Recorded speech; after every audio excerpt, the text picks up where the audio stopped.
എൻ്റെ പേര് ഹരിശങ്കർ. ഞാൻ നൂറിനാട് എന്ന് പറഞ്ഞ സ്ഥലം ആലപ്പുഴ ജില്ലയിലെ അവിടെ നിന്നാണ് വരുന്നത്.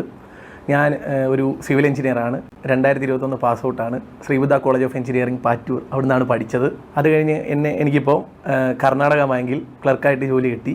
ബാങ്ക് എക്സാം നമ്മുടെ നാട്ടിലെ ഒരു ചേച്ചി പറഞ്ഞു തന്നു, പെട്ടെന്ന് ബാങ്ക് എക്സാം കിട്ടും, പെട്ടെന്ന് ഒരു 3 മാസമൊക്കെ പഠിച്ചാൽ മതി, പെട്ടെന്ന് കിട്ടും എന്നൊക്കെ പറഞ്ഞ് അങ്ങനെയാണ് ICD ജോയിൻ ചെയ്തത്. കാരണം അതിന് മുമ്പ് PSC SSC അങ്ങനെ ഒരു ഫോക്കസ് ഇല്ലാതായിരുന്നു പോകുന്നത്. എന്തെങ്കിലും ഒരു എക്സാം കിട്ടുമല്ലോ എന്ന് പറഞ്ഞ് എല്ലാം എഴുതും, ഒരു പർട്ടിക്കുലർ ഒരു എക്സാമിനെ ഫോക്കസ് ഒന്നും ചെയ്തില്ലായിരുന്നു. അപ്പോൾ ഒരു ദിവസം SBI ബ്രാഞ്ചിൽ നിന്നപ്പം അവിടുത്തെ ഒരു സ്റ്റാഫ് പറഞ്ഞു, എല്ലാം ട്രൈ ചെയ്യുകയല്ലേ, ജസ്റ്റ് ബാങ്ക് എക്സാം ഒന്ന് ട്രൈ ചെയ്യും, പെട്ടെന്ന് കിട്ടും, നല്ല കരിയർ ഗ്രോത്തും കാര്യങ്ങളുണ്ട്. അങ്ങനെയാണ് ഈ ബാങ്ക് എക്സാം പ്രിപ്പയർ ചെയ്യാൻ തുടങ്ങിയത്. അപ്പോൾ തിരക്കിയപ്പം കൊല്ലത്ത് ICD നല്ലൊരു സെൻ്ററാണ്, അവിടെ തന്നെ പോയി നിന്ന് പഠിച്ചാൽ കിട്ടുമെന്നിങ്ങനെ കുറേ ഇൻഫർമേഷൻ കിട്ടി. ഇവിടുന്ന് പഠിച്ച കുറേ പേരെ അറിയായിരുന്നു. അങ്ങനെ ICD വന്ന് ജോയിൻ ചെയ്തു. പിന്നെ ആണെങ്കിൽ എനിക്ക് ആദ്യം ഡൗട്ടൊക്കെ ചോദിക്കാൻ ഭയങ്കര മടിയായിരുന്നു. ഇനി ഞാൻ ചോദിക്കുന്ന മണ്ടത്തരമായതുകൊണ്ട് ടീച്ചർമാർ എന്നെ വഴക്ക് പറയുമോ, അങ്ങനെയൊക്കെ ആയിരുന്നു. പയ്യെ ഇവിടെ ആദ്യത്തെ ക്ലാസ് ഒന്നും ഞാൻ മിസ്സാക്കിയിട്ടില്ല. തുടക്കത്തെ അത് നല്ല ഫണ്ടമെൻ്റൽ ബേസിക് തൊട്ടേ ഇവിടെ എന്തുമായാലും പഠിപ്പിക്കും. അതാണ് ഇവിടുത്തെ ഒരു മെയിൻ എന്ന് പറഞ്ഞാൽ. അപ്പോൾ ഞങ്ങൾ ക്ലാസ് കഴിഞ്ഞിട്ട് ലൈബ്രറിയിൽ പോയിരുന്ന് മെറ്റീരിയൽ എടുത്ത് ചെയ്യുമായിരുന്നു. പിന്നെ എനിക്ക് മനസ്സിലായി ഡൗട്ട് ചോദിക്കുന്നത് അത്ര പന്നക്കാര്യമല്ല, നമുക്ക് നല്ല വൃത്തിക്ക് പറഞ്ഞു തരാൻ ഇവിടെ ടീച്ചർമാരുണ്ട്, നമ്മൾ ചോദിക്കാത്തതിൻ്റെ പ്രശ്നമാണെന്ന്. അങ്ങനെ ഞാനും കൂട്ടുകാരെല്ലാവരും കൂടെ ചെന്ന് ഡൗട്ട് ചോദിക്കുമായിരുന്നു. ക്ലാസ് കഴിഞ്ഞ് ലൈബ്രറി ഇരുന്ന് പഠിക്കുമായിരുന്നു.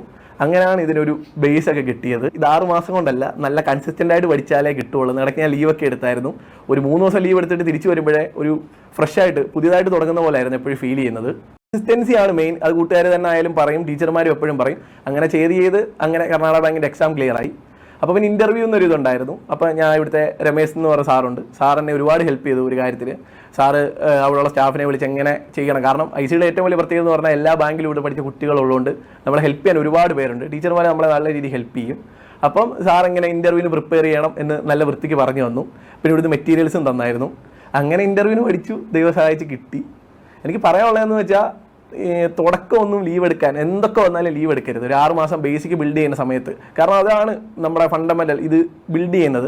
അത് കഴിയുമ്പോൾ ലീവ് എടുക്കാതിരിക്കുന്നതാണ് ഏറ്റവും നല്ലത്. ഇത് കൺസിസ്റ്റൻ്റായിട്ട് ചെയ്താൽ ഉറപ്പായിട്ടും കിട്ടും. കാരണം ഇത് പുതിയതായിട്ടൊരു സംഭവമല്ല, ചെയ്ത് അങ്ങനെ നമ്മുടെ പ്രാക്ടീസ് കൊണ്ട് മാത്രം കിട്ടുന്നൊരു സംഭവമാണ്. അപ്പോൾ എല്ലാവരും നല്ലപോലെ പഠിക്കുക.